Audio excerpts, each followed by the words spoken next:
Yo, konnichiwa. Balik lagi bersamaku Ganbar Official deh.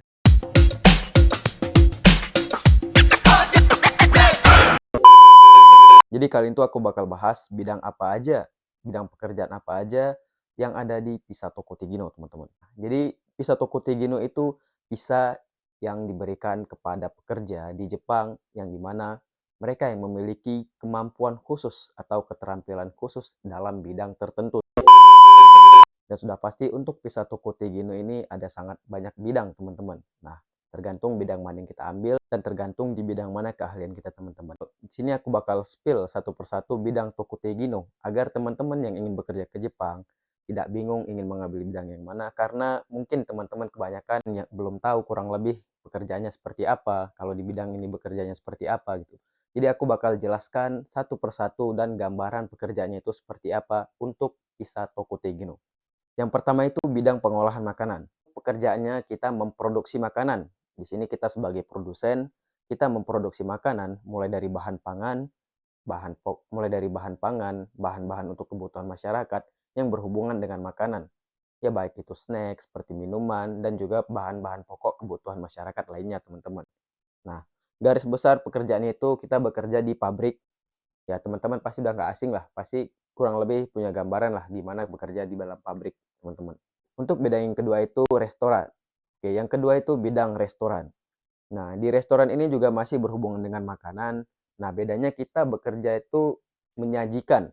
Kita membuat makanan langsung menyajikan untuk customer gitu ya. Jadi, mungkin di restoran itu ada banyak bagian, teman-teman. Jadi, jangan khawatir, mungkin teman-teman tuh suka masak tapi nggak ahli banget ataupun nggak terlalu punya keahlian memasak gitu. Ya, karena di restoran itu kita pertama bekerja itu belum tentu langsung diarahkan untuk memasak, teman-teman. Nah, mungkin kita disuruh untuk membantu pekerjaan chef, seperti mencuci piring, menyiapkan stok, membersihkan dapur. Mungkin ada stepnya ya, teman-teman. Nah, nanti bakal sedikit demi sedikit diajarkan memasak. Nah, kalau skill komunikasi kita bagus, kita suka berinteraksi dengan orang, tahu cara menanganin customer, nah mungkin kita bisa jadi pelayan di restoran atau mungkin di kasir, teman-teman. Nah, itu untuk bidang restoran, kurang lebih pekerjaannya seperti itu. Bidang selanjutnya itu ada namanya caregiver atau nursing skill ya, teman-teman, kaigo. Nah, kaigo ini tuh perawat. Nah, jadi di sini tuh kita bekerjanya itu sebagai perawat, teman-teman. Yang dirawat itu lansia ya, teman-teman, orang yang udah lanjut usia. Nah, jadi kalau di Indonesia mungkin seperti pantai jompo. Nah, pekerjaan itu yang dimana kita tuh harus teliti, sabar, dan juga disiplin. Nah, jadi dalam merawat, ya kalian tahu lah gimana merawat orang tua. Itu nggak bisa sembarangan, terutama dengan pola makan, jam makannya mereka, obat yang harus dikasih.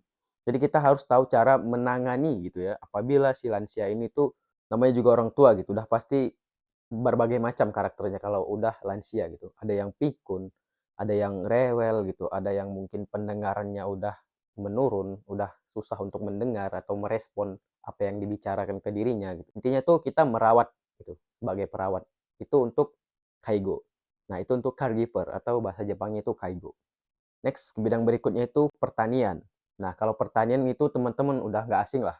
Ya udah pasti kita bekerja sebagai petani, menanam sayur, menanam buah, ya berkebun lah kurang lebih. Kalau ini mungkin aku nggak perlu jelaskan detail-detail banget.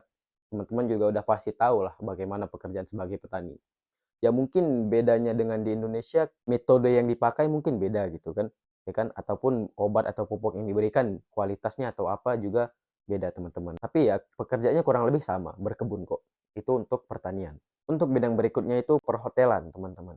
Nah, jadi di perhotelan ini tuh teman-teman tuh bekerja sebagai mungkin ya pelayan atau mungkin kita bekerja di hotel itu mungkin bisa di bagian dapur gitu. Tergantung di mana kita ditempatkan. Sekali lagi, jangan expect terlalu tinggi kalau di perhotelan kita bakal di resepsionis atau bakal menyambut tamu seperti itu. Mungkin bakal seperti itu, tapi bakal ada stepnya gitu. Jadi mungkin pertama-tama kamu kayak entah membersihkan kamar hotel, ya entah itu kita membantu untuk masak di dapur, membantu pekerjaan dapur gitu. Nah, jadi untuk teman-teman yang punya skill komunikasi yang bagus, nah mungkin teman-teman bakal dilirik sama manajer dan mungkin ditempatkan di posisi yang diinginkan. Mungkin menerima tamu ataupun berkomunikasi dengan tamu, menjadi guide gitu kan. Itu untuk bidang perhotelan, teman-teman, kurang lebih seperti itu. Oke, next kita ke bidang berikutnya yaitu ada perikanan. Nah, kalau perikanan ini tuh ya udah pasti bekerjanya itu nggak jauh-jauh dari laut. Nah, mungkin kita sebagai nelayan gitu, berlayar, menangkap ikan, pengetahuan umum tentang ikan, jaring seperti apa yang digunakan, bagaimana cara menangkap ikan yang benar gitu, dan juga mungkin tentang laut lah. Intinya itu perikanan itu tuh seperti kerjaan nelayan gitu, cuman di Jepang ya teman-teman. Oke, next bidang berikutnya itu automobile. Nah, automobile ini untuk teman-teman yang suka otomotif, suka dengan kendaraan, utak-atik, dan punya keahlian di sana, teman-teman bisa ambil bidang ini. Mungkin bukan untuk servis mobil doang, mungkin banyak pekerjaannya untuk automobile. Mungkin dari pembuatan dari komponen-komponen mobil, mulai dari baterai, ya, mulai dari kompresor dan lain-lain. Nah, dan juga mungkin sampai ke pengecetan bodi, itu automobile, teman-teman. Jadi itu untuk otomotif, teman-teman anak otomotif pasti udah tahu lah bagaimana bekerja di bidang automobile. Jadi untuk kalian yang punya pengalaman atau keahlian di Indonesia dalam bidang otomotif, kalian bisa apply job automobile ini untuk bekerja ke Jepang sebagai Pisato Kutigino. Oke, next. Jadi ini tuh mungkin tahun kemarin kalau nggak salah itu belum ada aku lihat bidangnya. Jadi Toko Tegeno itu makin ke sini tuh makin lama bidangnya itu makin banyak. Jadi kalian tuh nggak perlu khawatir gitu. Nah, untuk bidang yang berikutnya itu konstruksi, nah atau infrastruktur. Mungkin jadi untuk teman-teman yang di Indonesia udah terbiasa bekerja di konstruksi untuk membangun proyek. Nah, ini cocok sekali dengan kalian yang ingin bekerja ke Jepang sebagai Pisato Kutigino gitu. Itu ya untuk konstruksi udah tahu lah gitu kan, sih mulai dari pembawa bawa forklift dan juga lain-lain gitu. Jadi sesuai bidang masing-masing dan tergantung di mana kita ditempatkan. Intinya konstruksi itu untuk proyek-proyek besar seperti pembangunan apartemen, pembangunan rumah, pembangunan hotel gitu untuk bidang konstruksi. Nah, oke, ini bidang yang terakhir teman-teman. Jadi ini cukup menarik ya teman-teman. Nah, untuk teman-teman yang punya skill komunikasi yang bagus, suka berinteraksi dengan orang, dan suka bekerja yang dengan berurusan dengan mengurus dokumen-dokumen, ini cocok sekali dengan kalian teman-teman, yaitu bidang akomodasi. Nah, bidang akomodasi ini tuh pekerjaan kita adalah membantu pegawai asing yang ingin bekerja ke Jepang. Mungkin udah familiar ya, mungkin TSK gitu. Jadi itu ataupun bekerja sebagai kumiai gitu. Tapi nggak langsung jadi kumiai. Mungkin untuk pertama kita bakal bekerja di kantor untuk membantu menyelesaikan tugas-tugas mereka, teman-teman ya, untuk pengurusan dokumen gitu. Jadi itu kita tuh bekerja itu membantu pegawai asing yang ingin bekerja ke Jepang, mengurus dokumen mereka untuk mempermudah mereka lah agar bisa bekerja ke Jepang. Bukan untuk merekrut pegawai asing doang, tetapi seperti pengurusan sertifikat rumah, ya kan, untuk pembelian rumah, penjualan tanah, untuk pengurusan masalah sertifikat lah teman-teman. Itu kita tuh mengurus dokumen-dokumen yang berhubungan dengan sertifikat dan juga pekerjaan-pekerjaan yang ada di Jepang teman-teman. Itu untuk bidang akomodasi. Nah, jadi ada banyak sekali bidang pekerjaan untuk Pisato Kutigino teman-teman. Jadi dan mungkin nanti 2025 bakal nambah lagi ya bidang lebih banyak, mungkin kita nggak tahu, kita lihat aja nanti. Masih banyak sekali yang bertanya ke aku, ya, baik itu di Instagram ataupun di komentar, "Kak, sebaiknya tuh ambil TG atau magang?" Gitu. Nah, dari video ini saja kalian udah pasti tahu sebaiknya tuh ambil yang mana, teman-teman. Nah, jadi kebanyakan untuk kalian itu yang nggak mau ambil TG, mungkin saya juga heran. Nah, jadi kebanyakan orang gitu ya, lebih pengen magang tuh satu, karena kalau Toko Tegino itu kan dibutuhkan sertifikat bahasa Jepang dan sertifikat keterampilan khusus, teman-teman. Nah, kalian cuma perlu dua itu. Nah, kenapa mereka nggak mau? Nah, padahal kalian cuma perlu dua itu, teman-teman. Dan itu nggak sesusah yang kalian bayangkan. Intinya tuh konsisten belajar.